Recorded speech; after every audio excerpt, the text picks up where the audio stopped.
Welcome to This Explainer. Today, we're doing something really fascinating. We're going to bridge the deep, ancient spiritual philosophy of Jainism with the chaotic, hard-hitting reality of modern Indian elections. It's an incredible look at how a microscopic, internal concept of the mind translates into massive, measurable shifts in the real world. Here's our roadmap for today. We'll start with the awakened inner self, look at destiny versus self-effort, the weight of our opinions, and then dive into the nature of contempt, or tirskar. After that, we'll see how this exact concept plays out in modern politics and decode the terse message voters are sending right now. So, part 1, the awakened inner self. Let's start by looking inward, drawing from the deep spiritual insights of the text Aptavani 4.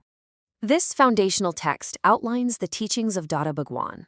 And, his background is actually pretty wild.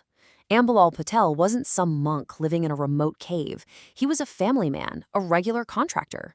But one evening in 1958, right in the middle of a busy train station in Surat, he experienced this spontaneous spiritual awakening. His ego just melted away, totally transforming him into an instrument for spiritual science. A core part of this philosophy is that the entire world is stuck in something called Bravadindra. Basically, humanity is asleep at the wheel. We are asleep to our true selves.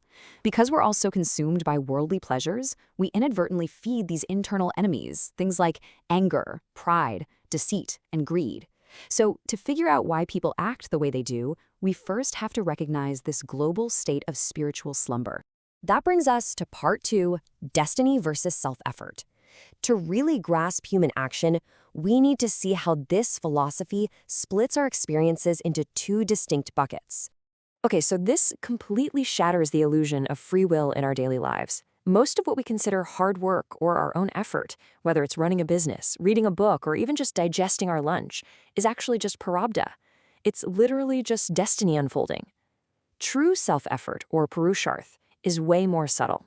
It's simply maintaining your inner equanimity and awakened awareness no matter what destiny happens to throw your way. Moving to part 3, the weight of opinions. Because, as it turns out, our destiny is heavily shaped by our everyday judgments. This is where it gets really interesting, because it shifts the blame totally away from physical temptations and puts it right onto our own entrenched opinions. Think about eating a really delicious mango. Enjoying the mango isn't inherently a problem. The real obstacle starts when the memory lingers, and you lock in this firm opinion, wow, that mango is good. It's the opinion that causes the attachment. Our whole vision of the world gets warped by these internal judgments. Part 4, tirskar, or the nature of contempt. So what happens when those opinions calcify into intense negative judgment? You get tirskar, contemptuous rejection. And harboring this feeling, it inflicts massive spiritual damage on both you and the person you're judging. Dada Bhagwan's teachings draw a very sharp line here. Mild scorn gets you a mild result, but absolute contempt creates dreadful obstructions. Delivering just a single wound of contempt to another human being will literally impede your own spiritual liberation and close their doors to you forever. But here is the million-dollar question. What happens when you take this intensely personal concept of tirskar and scale it up to millions of people? When we pivot from the quiet spiritual realm into the unforgiving world of modern democracy, the results are explosive. Let's look at part 5, contempt in modern politics. To see this mass tirskar in action, we are going to dive into a Tribune analysis of recent Indian elections, sticking strictly to the perspectives in their report. Across vastly different states, a unified, undeniable pattern of mass voter behavior emerged, shaking established political citadels to their core. In Bihar, the BJP-led NDA saw an unprecedented victory, while the opposition got wiped out. Over in Punjab, the ruling AAP was put on notice.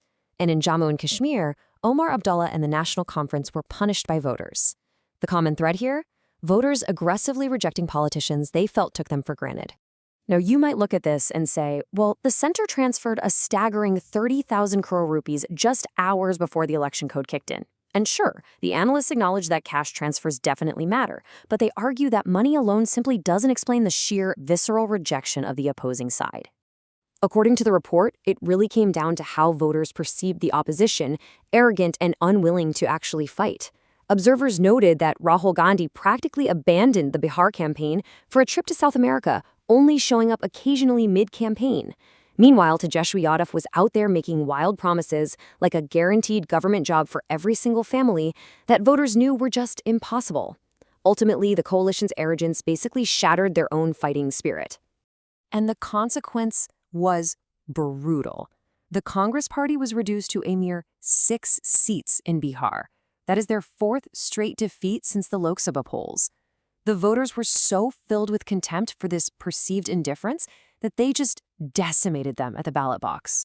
Which brings us to our final section, the voters' terse message. This is the ultimate collision of our spiritual and political texts. The crucial takeaway here is that the electorate weaponized Taraskar. The political analysis literally uses that exact same spiritual word, Taraskar. It's this potent feeling that's a little more than indifference and a little less than outright loathing. The voters sent a crystal clear, very terse message. If you show us contempt by not taking our needs seriously, we will show you your place.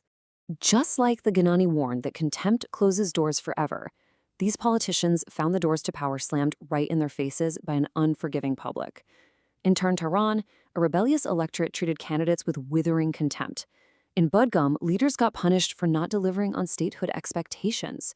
Everywhere you looked, the electorate point-blank refused to be treated with indifference. So whether it's binding our soul or toppling an entire government, is contempt the ultimate force of human consequence? It really makes you think about the immense power of our own opinions.